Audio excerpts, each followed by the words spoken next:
La comunicación es vital para nuestra sociedad. No importa el lenguaje, no importa el idioma, la comunicación es la base de toda sociedad. Es por eso que en este video vamos a hablar un poquito de la comunicación y su historia.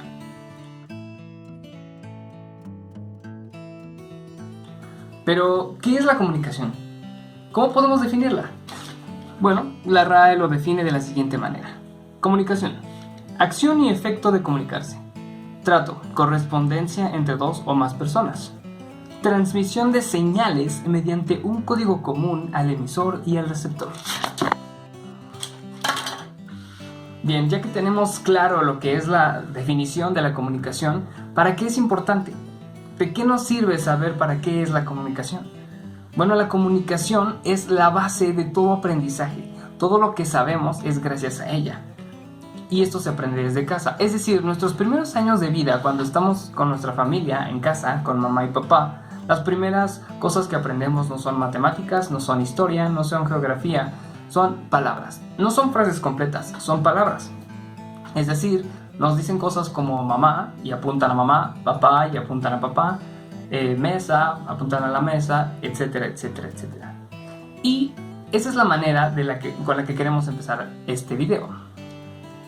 Si nos vamos a la historia de la comunicación, pensamos en el hombre primitivo, por supuesto viéndolo desde un punto de vista evolutivo.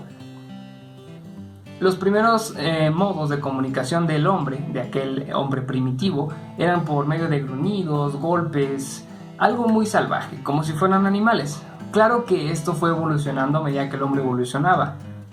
Esos golpes, esos gruñidos fueron evolucionando a imágenes.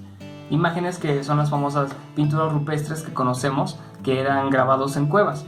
Esto también fue evolucionando hasta que estas imágenes se convirtieron en un abecedario. Aproximadamente por el año 2000 en Egipto se crea el primer abecedario, que eran imágenes de ciertos animales, de ciertas personas que significaban cosas del día a día, acciones que realizaban, tareas que realizaban, trabajos que realizaban. Todo eso era lo que significaban ese alfabeto.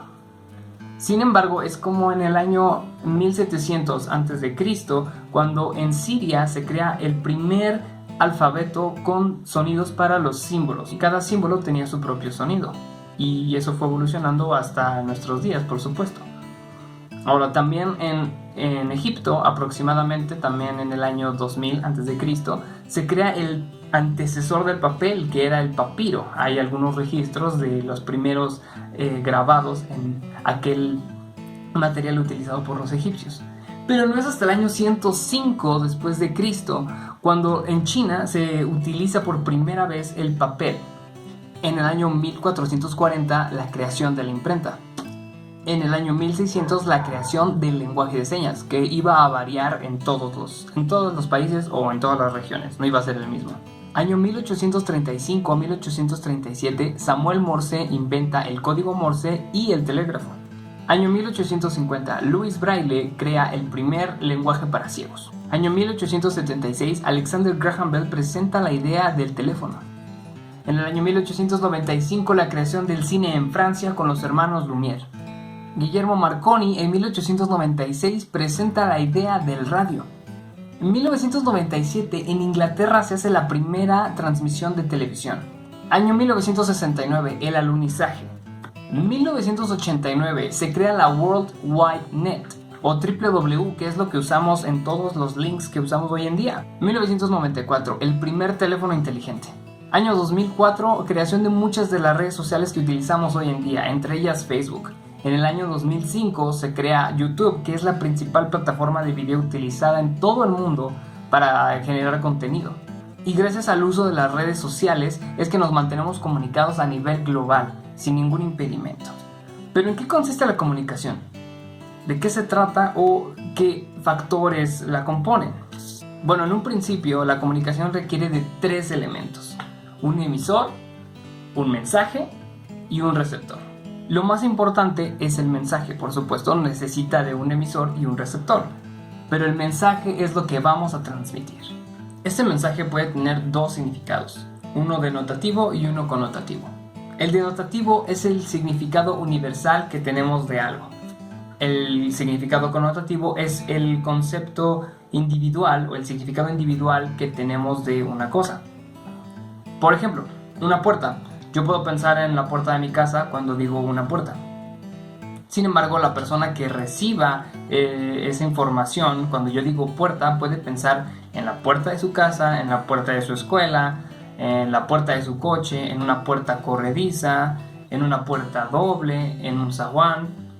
Los conceptos son varios. Esto nos lleva a los tipos de lenguaje en los que el mensaje es transmitido. Tenemos oral y escrito. Las diferencias son obvias. El oral se transmite auditivamente y el escrito se transmite visualmente.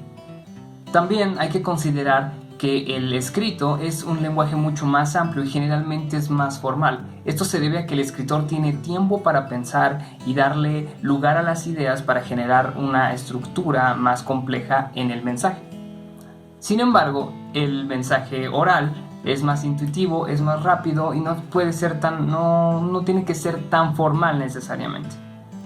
Es una de las principales diferencias. Sin embargo, el lenguaje no solamente es oral y escrito, también existen lenguajes no verbales. Cuando decimos verbales, nos referimos a que requiere de palabras. En este caso, los lenguajes que vamos a analizar no necesariamente requieren de palabras, sino que les ayuda a las palabras a darle una intención al mensaje. Y hay varias disciplinas que estudian estos tipos de lenguaje. Vamos a ver 3. La kinestésica estudia los movimientos del cuerpo, tales como la postura y los ademanes.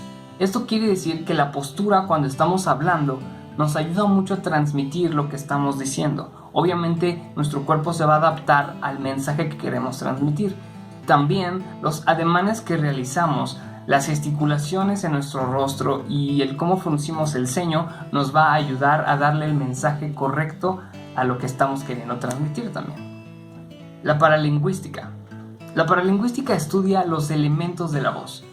En palabras sencillas, los tonos de la voz. Esto es muy importante a la hora de hablar, a la hora de estar dando un mensaje, porque nos va a ayudar a darle la entonación correcta y nos va a ayudar a darle la intención correcta. Si una persona habla bajito, probablemente es una persona muy cohibida. Si una persona habla muy alto o muy fuerte, es una persona bastante efusiva y que transmite con mucho calor sus mensajes. La proxémica es la distancia medible entre los individuos. Es decir, la relación que hay entre un individuo y un otro con base en la distancia que tienen. Tenemos 4 tipos de distancias. La distancia íntima. Es una distancia de confianza y generalmente lleva emociones. Por ejemplo, entre pareja o entre mamá e hijo, papá e hijo, por ejemplo. La personal. Esa es con amigos, familiares, con compañeros de trabajo. Generalmente se dan estos ambientes. Distancia social. Esta es la que tenemos con gente que no conocemos. Generalmente es cordial. Distancia pública. Esta es la que tenemos cuando estamos frente a una audiencia y, por ejemplo, estamos dando alguna conferencia, estamos transmitiendo algún mensaje, estamos frente a un grupo de personas dándoles cierta información. Ese es ese tipo de distancia. Y bien, todo esto que mencionamos, como dijimos en un principio, sucede entre un receptor y un emisor. La comunicación interpersonal es la que se da cara a cara, es decir, cuando estás literalmente frente a una persona. Esta se ve limitada cuando existen llamadas por teléfono o se mandan mensajes. Sin embargo, con las nuevas tecnologías, gracias a los videochats, podemos de cierta manera hablar cara a cara con alguien, pero a una distancia. La comunicación intrapersonal. Esa es una comunicación que tenemos con nosotros mismos. Es decir, cuando nosotros hacemos una introspección para ver qué está mal con nosotros, para meditar, para profundizar en ciertos aspectos que posiblemente nosotros queremos cambiar. También sucede cuando te quedas pensando, si decido esto, podría pasar esto, pero si mejor me voy por este lado, pues podría pasar algo diferente. Es ese tipo de comunicación. Y la comunicación intracultural. Esta se da cuando personas de diferentes culturas se unen para solucionar un problema, teniendo en cuenta los diferentes tipos de cultura e idiomas que hay entre ellos. Por ejemplo, lo que sucede en la ONU, ¿no? Cuando los representantes de los países se reúnen para tratar temas de interés global, teniendo en cuenta la opinión de cada uno. Así que bueno, con todos estos datos, esta información de la historia, de la comunicación, los detalles entre el emisor y el receptor, y los tipos de lenguaje que hay, ya tenemos una idea clara de cómo funciona la comunicación y de qué nos sirve. Y por eso es que es tan importante tener claro cómo es que nos relacionamos, conocer los tipos de comunicación que existen entre nosotros y cómo se llevan a cabo. De este modo podemos mejorar nuestra sociedad. Es importante. Gracias.